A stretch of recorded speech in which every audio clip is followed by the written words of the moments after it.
This week, I'm talking about mothers again, because one of the most egregious, shocking, inhumane things happened to what is supposed to be a beautiful, sacred moment bringing forth life. Can you imagine the indignity of a mother in her most vulnerable state, in labor, having to bring forth life out on the tarmac, by the roadside, in front of crowds, ironically outside a maternity hospital, with her husband watching helplessly, even running to a nearby hospital, when the largest maternity hospital in sub-Saharan Africa shut its doors on them. Pumwani, a public hospital that is supposed to cater to Kenyans from all walks of life. Pumwani, that is supposed to provide free services under the Linda Mama program. Well, Christine Gakii did get a free delivery out on that tarmac, though I'm not sure that is quite what we intended. Ironically, the Pumwani saga came on the back of a huge national conversation about respecting mothers, one that has now gone all the way to the courts of law. But surprise, surprise, this time there weren't any demonstrations on the streets of Nairobi. There was no huge protest, or any at all, by angry mothers anywhere in the Republic to show solidarity with this woman who was let down by her country at her greatest hour of need.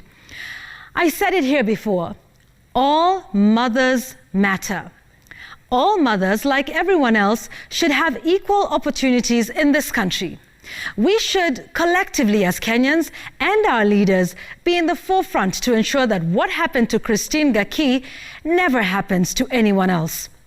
Not just when it is politically expedient to do so, but all the time, and not to rush to the site with basins and other gifts after the fact, but to truly call for accountability and to fix the issue.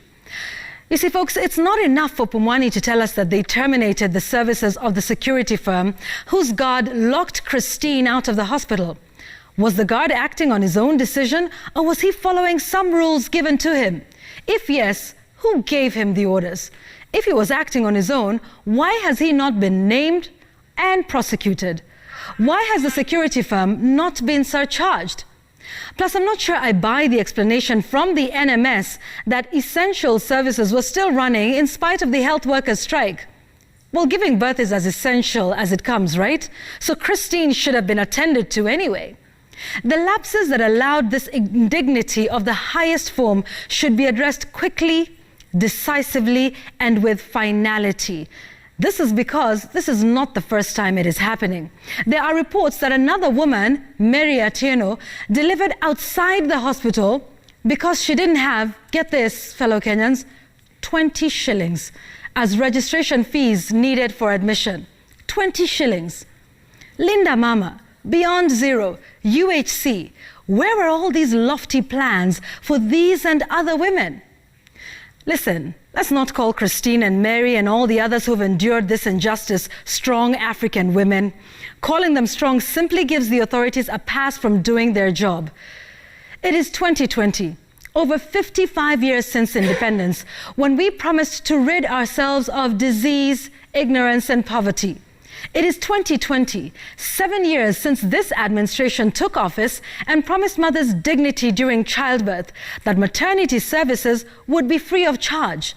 The Linda Mama program that said any woman in this country should be able to walk in and out of a hospital and give birth to her baby without paying a cent. Yet, here we are. For avoidance of doubt, let me say it again. All mothers are equal. And that is my take tonight.